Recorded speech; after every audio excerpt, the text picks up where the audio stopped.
So here we have a pendant, and there was a good sized chunk broke out, and I did not do it with the lift. I thought maybe I did, but you could see where the paint was around it. So this is something that had been broke off years ago.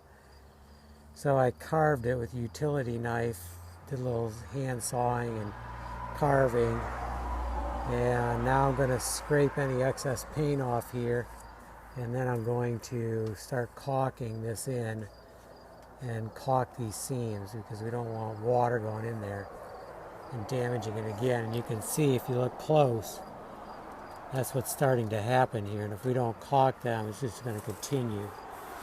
And then it needs to be painted, primed and painted. So for right now, I'm going to do a little scraping, get the excess paint off, and then we'll do some caulking and get this thing mended.